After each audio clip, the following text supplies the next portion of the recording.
Hi hello friends, ಎಲ್ಲರಿಗೂ ನಮಸ್ಕಾರ. ನಾನು Radha. Welcome back to my Radha Rishu blog Kannada channel. ಎಲ್ಲರೂ ಹೇಗಿದ್ದೀರಾ? ನಾನು ಕೂಡ ಚೆನ್ನಾಗಿದ್ದೀನಿ ಅಂತ ಹೇಳ್ತಾ ವಿಡಿಯೋನ ಶುರು ಮಾಡೋಕ್ಕೆ ಮುಂಚೆ ಇನ್ನೂ ನನ್ನ ಚಾನಲ್ನ ಯಾರೆಲ್ಲ ಸಬ್ಸ್ಕ್ರೈಬ್ ಮಾಡದೆ ವಿಡಿಯೋ ನೋಡ್ತಿದ್ದೀರೋ ಪ್ಲೀಸ್ ದಯವಿಟ್ಟು ಸಬ್ಸ್ಕ್ರೈಬ್ ಮಾಡ್ತಾ ವಿಡಿಯೋ ನೋಡಿ. ಹಾಗೆ ಪಕ್ಕದಲ್ಲಿ ಕಾಣೋ ಬೆಲ್ ಬಟನ್ ಪ್ರೆಸ್ ಮಾಡೋದ್ರಿಂದ ನಾನು ಮುಂದೆ ಯಾವುದೇ ಹೊಸ ವಿಡಿಯೋ ಹಾಕಿದರೂ ಸಹ ಫಸ್ಟ್ ನೋಟಿಫಿಕೇಷನ್ ನಿಮಗೆ ಬರುತ್ತೆ. ಇವತ್ತು ಶನಿವಾರ, ಸ್ವಲ್ಪ ಏನಾದರೂ ಮಾಡಿಕೊಡೋಣ ಮಕ್ಕಳಿಗೆ ಅಂತ ಹೇಳಿ ಅಂದ್ಕೊತಾ ಇದ್ದೆ. ಅಷ್ಟರಲ್ಲಿ ಇವ್ರಿಗೆ ಹೇಗಿದ್ರು ಐಸ್ ಕ್ರೀಮ್ ಫೇವ್ರೇಟ್ ಅಲ್ವಾ, ಹಾಗಾಗಿ ಐಸ್ ಕ್ರೀಮ್ನೇ ಮಾಡೋಣ ಅಂತೇಳಿ ಮಾಡ್ತಾಯಿದ್ದೀನಿ. ಇಲ್ಲಿ ನಾನು ಕಸ್ಟರ್ಡ್ ಪೌಡ್ರನ್ನ ಬಳಸ್ಕೊಂಡು ಐಸ್ ಕ್ರೀಮ್ನ ಮಾಡ್ತಾಯಿದ್ದೀನಿ. ಇದಕ್ಕೆ ಜಾಸ್ತಿ ಏನು ಐಟಮ್ಸ್ ಬೇಕಾಗಿಲ್ಲ, ಹಾಲೊಂದಿದ್ರೆ ಸಾಕು. ಹಾಲು ಮತ್ತು ಕಸ್ಟರ್ಡ್ ಪೌಡ್ರನ್ನ ಬಳಸ್ಕೊಂಡು ಇನ್ಸ್ಟೆಂಟಾಗಿ ಐಸ್ ಕ್ರೀಮ್ನ ಮಾಡ್ಬೋದು. ತುಂಬಾ ರುಚಿಯಾಗಿರುತ್ತೆ, ಹಾಗೆ ಮಕ್ಳಿಗೂ ಕೂಡ ಇಷ್ಟ ಆಗುತ್ತೆ. ಹಾಗೆ ಇದರಲ್ಲಿ ನಾನು ಐಸ್ ಕ್ಯಾಂಡಿ ಮೇಕರ್ ಅಥವಾ ಐಸ್ ಕ್ರೀಮ್ ಮೋಲ್ಡನ್ನ ಕೂಡ ತರಿಸ್ಕೊಂಡಿದ್ದೆ. ಅದನ್ನು ಕೂಡ ಡಿಸ್ಕ್ರಿಪ್ಷನ್ ಬಾಕ್ಸಲ್ಲಿ ಲಿಂಕ್ ಹಾಕಿರ್ತೀನಿ, ಯಾರಿಗೆಲ್ಲ ಇಷ್ಟ ಆದರೆ ಪರ್ಚೇಸ್ ಮಾಡ್ಬೋದು. ತುಂಬ ಅಂದರೆ ತುಂಬ ಚೆನ್ನಾಗಿತ್ತು ಅದು ಐಸ್ ಕ್ರೀಮ್ ಮೇಕರ್ ಅಂತೂ.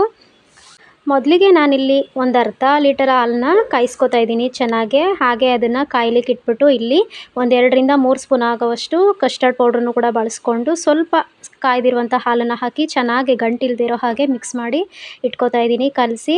ಅಷ್ಟರಲ್ಲಿ ಹಾಲು ಚೆನ್ನಾಗಿ ಕಾಯಬೇಕು, ಒಂದು 4-5 ಕುದಿ ಬರಬೇಕು. ಅದು ಚೆನ್ನಾಗಿ ಕಾಯ್ದಾಗ ನಮಗೆ ಐಸ್ ಕ್ರೀಮು ತುಂಬ ಚೆನ್ನಾಗಿ ಬರುತ್ತೆ. ಹಾಗಾಗಿ ನಂತರ ಇದು 4-5 ಕುದಿ ಬಂದ ತಕ್ಷಣವೇ ಇದಕ್ಕೆ ಸಿಹಿಗೆ ಎಷ್ಟು ಬೇಕೋ ಅಷ್ಟು ಸಕ್ಕರೆನ ಆ್ಯಡ್ ಮಾಡ್ಕೋಬೇಕು. ನಾನಿಲ್ಲಿ ಒಂದು ಟೀ ಕಪ್ಪಲ್ಲಿ 1 ಲೋಟ ಆಗುವಷ್ಟು ಸಕ್ಕರೆನ ಕೂಡ ಆ್ಯಡ್ ಮಾಡಿಕೊಂಡು ಚೆನ್ನಾಗಿ ಮಿಕ್ಸ್ ಮಾಡಿ ಅದು ಮತ್ತೆ 1-2 ಕುದಿ ಬರೋ ತನಕ ಕುದಿಸ್ಕೊತಾ ಇದ್ದೀನಿ. ಹಾಲು ಸ್ವಲ್ಪ ಗಟ್ಟಿ ಆಗಬೇಕು. ನಾನು ಹಾಲನ್ನು ತೊಗೊಳ್ಳುವಾಗ ಯಾವುದೇ ರೀತಿ ನೀರನ್ನು ಮಿಕ್ಸ್ ಮಾಡಿರಲಿಲ್ಲ, ಗಟ್ಟಿ ಹಾಲನ್ನೇ ತೊಗೊಂಡು ಒಂದು ಅರ್ಧ ಲೀಟರ್ ಆಗುವಷ್ಟು ಹಾಲನ್ನು ಚೆನ್ನಾಗಿ ಕಾಯಿಸ್ಕೊಂಡು ಇಟ್ಕೊತಾ ಇದ್ದೀನಿ. ಹಾಗೆ ಇನ್ನೊಂದು 2 ನಿಮಿಷ ನಾವು ಹಾಲನ್ನು ಆಫ್ ಮಾಡ್ತೀವಿ ಗ್ಯಾಸನ್ನು ಅನ್ನೋ ಟೈಮಲ್ಲಿ ಈ ಕಲಸಿಟ್ಕೊಂಡಿರೋ ಕಸ್ಟರ್ಡ್ ಪೌಡ್ರನ್ನು ಕೂಡ ಹಾಕಿ ಚೆನ್ನಾಗಿ ಮಿಕ್ಸ್ ಮಾಡಿ, ನಂತರ ಇದಕ್ಕೆ 1 ಸ್ಪೂನ್ ಆಗುವಷ್ಟು ವೆನಿಲಾ ಎಸೆನ್ಸ್ನು ಕೂಡ ಹಾಕಿ ಸೇರಿಸಿ ಚೆನ್ನಾಗಿ ಮತ್ತೆ ಮಿಕ್ಸ್ ಮಾಡಿ ಇಟ್ಕೋಬೇಕು. ಮತ್ತು ಇದನ್ನು ಕಸ್ಟರ್ಡನ್ನ ನಾವು ಹಾಲೊಳಗಡೆ ಸೇರಿಸ್ಬೇಕಾದ್ರೆ ಏನಾದರೂ ನಮಗೆ ಸ್ವಲ್ಪ ಏನಾದರೂ ಗಂಟು ಅಂತ ಅನಿಸಿದ್ರೆ, ಅಂದರೆ ಗಂಟುಗಳ ಥರ ಆಗಿಬಿಡುತ್ತೆ ಹಾಲೊಳಗಡೆ ಸೇರಿಸಿದಾಗ, ಆ ಥರ ಏನಾದರೂ ಅನಿಸಿದ್ರೆ ಮತ್ತೆ ಒಂದು ರೌಂಡು ಮಿಕ್ಸಿಗೆ ಹಾಕ್ಕೊಂಡು ಗ್ರೈಂಡ್ ಮಾಡಿಕೊಂಡ್ರೆ ನುಣ್ಣಗೆ ಅದು ಯಾವುದೇ ರೀತಿ ಗಂಟು ಇಲ್ಲದೆ ಇರೋ ಹಾಗೆ ಸರಿ ಹೋಗುತ್ತೆ, ಸೆಟ್ ಆಗುತ್ತೆ ಕ್ಲೀನಾಗೆ. ಮಿಕ್ಸಿಗೆ ಹಾಕಿದಾಗ ಇದನ್ನೆಲ್ಲ ನಾವು ಒಂದು ರೌಂಡ್ ಅಂದರೆ ಆನ್ ಮಾಡಿ ಆಫ್ ಮಾಡಬೇಕು. ಆ ರೀತಿ ಒಂದು 2-3 ಸಲ ಮಾಡ್ಕೋಬೇಕು. ಒಂದೇ ಸಲ ಈಗ ಮಸಾಲೆಗೆಲ್ಲ ನಾವು ಆನ್ ಮಾಡಿ ಬಿಟ್ಬಿಡ್ತೀವಲ್ಲ, 1 ನಿಮಿಷ 2 ನಿಮಿಷ ಆ ರೀತಿ ಆನ್ ಮಾಡಿ ಬಿಡಬಾರ್ದು, ಆಫ್ ಮಾಡಿ ಆನ್ ಮಾಡ್ತಾ ಇರಬೇಕು. ಅದೇ ರೀತಿ ಮಾಡಿಕೊಂಡ್ರೆ ಸಾಕಾಗತ್ತೆ. ನಂತರ ಇದನ್ನೆಲ್ಲ ರೆಡಿ ಮಾಡಿ ಇಟ್ಕೊಂಡ್ಮೇಲೆ ಇದಕ್ಕೆ ನಮ್ಗೆ ಯಾವ ಡ್ರೈ ಫ್ರೂಟ್ಸ್ ಬೇಕೋ ಆ ಡ್ರೈ ಫ್ರೂಟ್ಸ್ನ ಕೂಡ ಹಾಕೋಬೋದು. ನಾನು ಕೂಡ ಇಲ್ಲಿ ಡ್ರೈ ಫ್ರೂಟ್ಸ್ನ ಸಣ್ಣದಾಗೆ ಪೀಸ್ಗಳ ಕಟ್ ಮಾಡಿ ಇಟ್ಕೊಂಡಿದ್ದೆ, ಅದನ್ನು ಕೂಡ ಇದರೊಳಗಡೆ ಸೇರಿಸಿ ಚೆನ್ನಾಗಿ ಮಿಕ್ಸ್ ಮಾಡಿ ಫ್ರೀಜರಲ್ಲಿ ಒಂದು 8-9 ಅವರ್ ಅಂದರೆ 8-9 ಅವರ್ಸ್ ಇದನ್ನು ಫ್ರೀಜರಲ್ಲೇ ಇಟ್ಟಿರ್ತೀನಿ. ಆಮೇಲೆ ಇದು ನಮಗೆ ಐಸ್ ಕ್ರೀಮ್ ತುಂಬ ಅಂದರೆ ತುಂಬ ಚೆನ್ನಾಗಿ ಬಂದಿರುತ್ತೆ.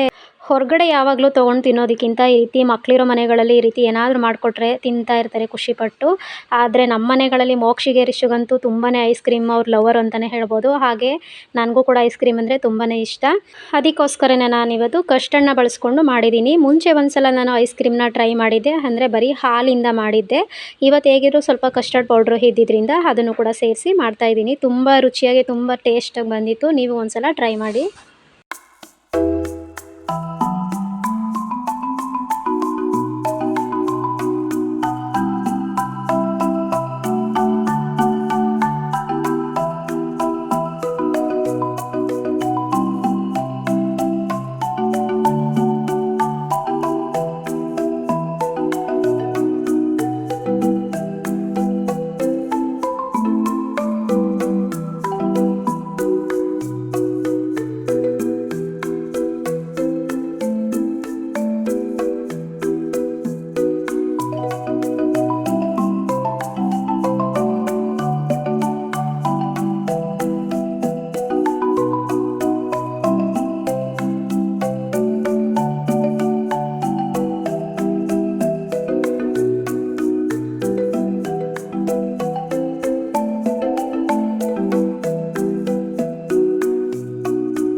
ನೋಡಿದ್ರಲ್ವಾ, ಈ ಐಸ್ ಕ್ರೀಮ್ ಮೋಲ್ಡ್ ಅಂತೂ ತುಂಬ ಕ್ಯೂಟಾಗಿದೆ. ಹಾಗೆ ಐಸ್ ಕ್ರೀಮ್ ಕೂಡ ತುಂಬ ಕ್ಯೂಟಾಗಿ ತುಂಬ ಟೇಸ್ಟಿಯಾಗಿ ಬಂದಿತ್ತು. ನೀವು ಒಂದ್ಸಲ ಟ್ರೈ ಮಾಡಿ ಅಂತ ಹೇಳ್ತಾ ಈ ವಿಡಿಯೋನ ಇಲ್ಲಿಗೆ ಎಂಡ್ ಮಾಡ್ತಾ ಇದ್ದೀನಿ. ಈ ವಿಡಿಯೋ ಯಾರಿಗಾದರೂ ಇಷ್ಟ ಆದರೆ, ಯೂಸ್ಫುಲ್ ಅನಿಸಿದ್ರೆ ಪ್ಲೀಸ್ ಒಂದು ಲೈಕ್ ಮಾಡಿ, ಹಾಗೂ ನಿಮ್ಮ ಫ್ಯಾಮಿಲಿ ಫ್ರೆಂಡ್ಸ್ಗೂ ಶೇರ್ ಮಾಡಿ ಅಂತ ಹೇಳ್ತಾ ಮತ್ತೆ ಮುಂದಿನ ವಿಡಿಯೋದಲ್ಲಿ ಸಿಗ್ತೀನಿ. ಅಲ್ಲಿವರೆಗೂ ನಮಸ್ಕಾರ. Thanks for watching.